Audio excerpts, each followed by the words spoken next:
Vou abordar um tema agora aqui que é muito controvertido, que é a ditadura linguística. O que é a ditadura linguística? São pessoas, né, um grupo de pessoas que se apresentam, se arvoram como donos da língua, dono da gramática, dono da forma de expressão e começam a apontar erros, principalmente de escrita, né? Alegando que tem erros de concordância, erros de... Enfim, todo tipo de erros que eles atribuem, erros gramaticais, né? Que estaria sendo ali atropelada a gramática, a norma culta da língua. E se colocando como as verdadeiras autoridades linguísticas, né? Autoridades gramaticais, que é uma coisa que evidentemente não existe, e corrigindo, né, a forma das pessoas falarem, principalmente de escreverem, né? Isso é o ditador linguístico. E o ditador linguístico, inclusive, se ele vê uma palavra colocada de uma forma que ele não colocaria, ele diz que está errado. O texto está errado, está mal escrito. Então isso parte, evidentemente, de uma arrogância muito grande, de um processo efetivamente ditatorial. E uma coisa de consequências muito graves, né, porque ela implica na inibição da expressão, da escrita, da fala, porque a pessoa acha que está falando errado. Se eu estou falando errado, eu vou ser criticado, eu vou perder, né, o meu conteúdo, o meu direito de expressão.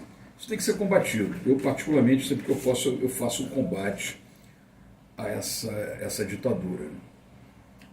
Então, a língua ela tem a linguagem padrão, e que se chamava antigamente de norma culta da língua. Esse termo não é usado mais, nem pelos gramáticos mais conservadores, porque existe a forma da linguagem funcional, a forma que a pessoa se expressa no coloquial e acaba passando aquilo para a linguagem do texto. É a forma real de expressão, como a sociedade se expressa, como as pessoas falam. Lembrando que o dono da língua, o proprietário da língua, é o povo, é quem fala, não é o gramático, não é o acadêmico.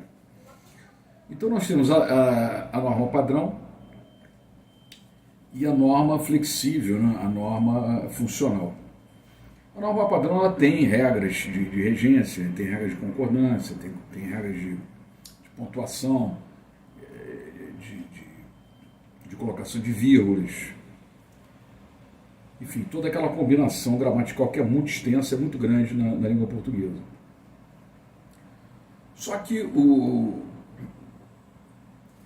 até os gramáticos mais conservadores, os linguistas, eles já admitem que a língua ela não pode ter uma forma engessada, né? Que está na gramática, é daquela forma, só se pode falar daquele jeito, porque o gramático não é dono da língua. O dono da língua é quem fala. Então quem fala pode flexibilizar aquelas regras e falar de uma forma mais coloquial, de uma forma que ele entende melhor e de uma forma que ele possa se expressar. Então o entendimento de hoje é que existe a norma padrão, que são aquelas regras fixas, né, aquela que a gente aprende no colégio, mas quando se flexibiliza uma concordância, quando se flexibiliza uma pontuação, até um neologismo, uma palavra diferente, uma forma de colocar vírgula que foge um pouco do padrão, enfim, uma flexibilização gramatical, não é considerado mais que exista um erro, né? Então é por isso que não existe mais, não se fala em norma culta, tem a norma padrão, porque quem está flexibilizando a língua, saindo da regra padrão, ele não está falando de uma forma errada, não está falando de uma forma inculta. Então, existem as duas formas, que é a norma padrão e a norma flexível, a norma funcional. As duas são corretas. Então, não cabe essa colocação. Mas tinha ali um erro de concordância. A maioria das concordâncias elas são de duplo efeito, né? Concordância nominal e verbal, elas aceitam formas duplas, né? E mesmo que aquela forma de expressão numa concordância ou numa colocação gramatical qualquer esteja fora da norma padrão e ela consegue comunicar, o gramático mais ponderado, né? O linguista, propriamente, ele admite como formas corretas. Porque quem domina a língua, quem realmente é o dono da língua, é quem fala. Então não existe essa rigidez, até porque se foi colocado uma rigidez muito grande, Isso até eu vi uma palestra de um professor uma vez, dizendo que se as regras forem muito rígidas dentro daquela gramática oficial, todo mundo é analfabeto, ninguém vai saber aquelas regras todas de cabeça. Então tem que haver uma norma de flexibilização da regra gramatical dentro de uma boa forma de comunicação. Um segundo ponto, né, que para ser abordado bastante assim, efetivo, né, até contundente, é que a língua é um processo dinâmico. Né? A vida vai mudando, a sociedade vai mudando, as pessoas vão mudando, enfim, vai tudo mudando e a linguagem vai se adaptando a essa mudança. O português é uma língua que vem do latim. Então, para chegar no português, você vê a transformação que o original teve que passar para chegar no português.